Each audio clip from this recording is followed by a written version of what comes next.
শিক্ষিত মানুষকেও কিভাবে বোকা বানানো যায় তা এবার হাড়ে হাড়ে টের পাওয়া গেল। বীরভূমের এক গৃহবধূর সঙ্গে যে ঘটনা ঘটলো তা শুনলে আপনিও থ হয়ে যাবেন।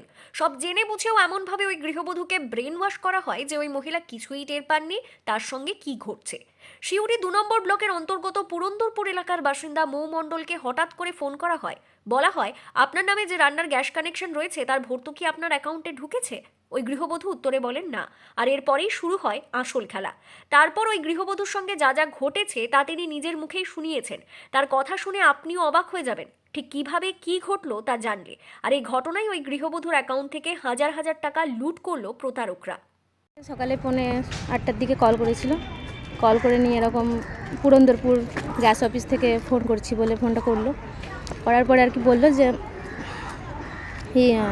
পুরন্দরপুর থেকে বলছি তোমার যে গ্যাসের টাকাটা বাকি আছে টাকাটা কি ঢোকে? বললাম না, ঢোকে না। তো বললো যে ওইটা দেওয়ার জন্যই কল করেছি। তো আমি বললাম বেশ। ভর্তুকির কথা বলছিল? হ্যাঁ, যে টাকাটা বাকি থাকে পাই আর কি, রিটার্ন আসে। তো আমি জানি আমারটা ঠিক কোথায় ঢুকে বুঝতে পারি না, প্রায় অনেক দিন থেকে, 1-2 বছর থেকে। দিয়ে আমাকে আমার গ্যাসের কার্ডের নম্বরটা বললো। নম্বরটা বলার সাথে সাথে আমি আর কি বার করে নিয়ে এলাম। এবার আমি এইসব সম্বন্ধে সতর্ক আমি জানি, তবুও আমি নিজে জানি না, আমাকে এমনভাবে ব্রেন ওয়াশ করলো আর কি, যে বলছে যে হ্যাঁ এরকম ওটা যদি না এখনই করো। এবার আমি তাড়াতে ছিলাম, মেয়ের স্কুল ছিল, তো আমি সেই তাড়াতে আমাকে এত তাড়া দিচ্ছে। আমি বলছি হাজব্যান্ডের কল ঢুকছে, কলটা ধরি। বলছে কলটা ধরলে আপনার কানেকশন কেটে যাবে, আমি কিন্তু আর পারবো না। তো যাই হোক, তারপরে করলো ভিডিও কলে, ব্যাংক থেকে ফোন করলো বলে ফোনটা এলো, আমাকে বললো স্ক্রিন শেয়ার করতে।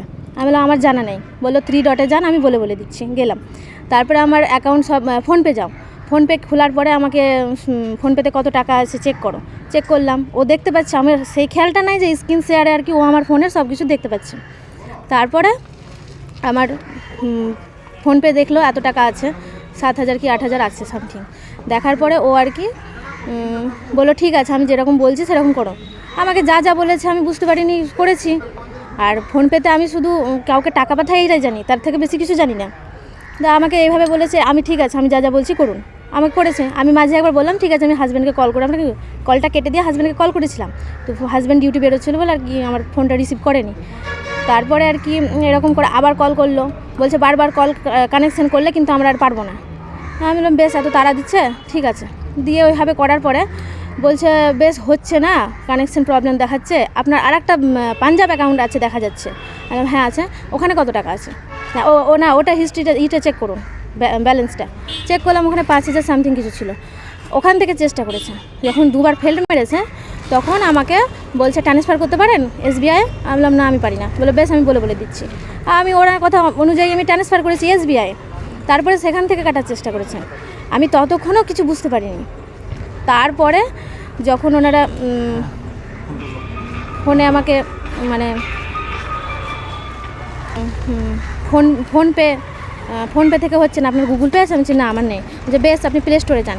প্লে স্টোরে গিয়েছি। প্লে স্টোরে যাওয়ার পর আমাকে আবার বললো যে হ্যাঁ এরকম করে ডাউনলোড করুন, ইনস্টল করুন। সেইটা আবার আমাকে আমার নম্বর দিয়ে খোলা করিয়েছে।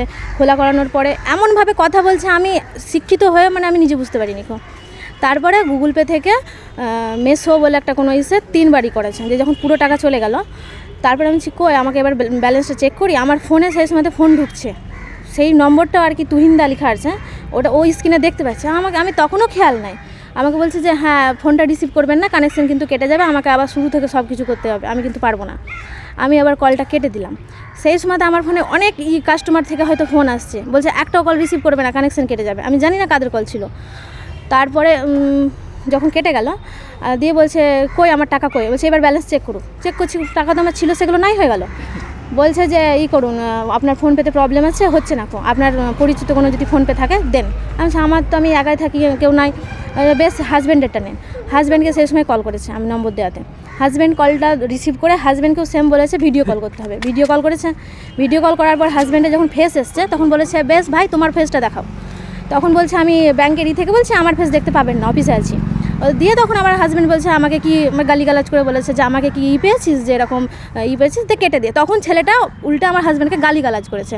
তখন সাথে সাথে আমার হাজব্যান্ড কল কেটে আমাকে বললো কোনো ফেক কল আসলে কিছুই দিবা না। আমি তখন বলছি আমার কাছে এসেছিলো। তখন আমার হাজব্যান্ড কল করছে 8:30-এ, আর আমার কাছে আমাকে প্রায় 42 মিনিট ধরে আমার সাথে এটা করেছে।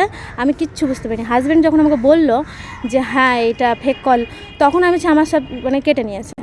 তারপরে কিছু আর করার নাই, সাইবারকে আমি গিয়েছি। ওই অ্যাকাউন্টে ছিল আমার 7,000 সামথিং, আর এই অ্যাকাউন্টে ছিল আমার 5,000 সামথিং, টোটাল 13,800 কিছু।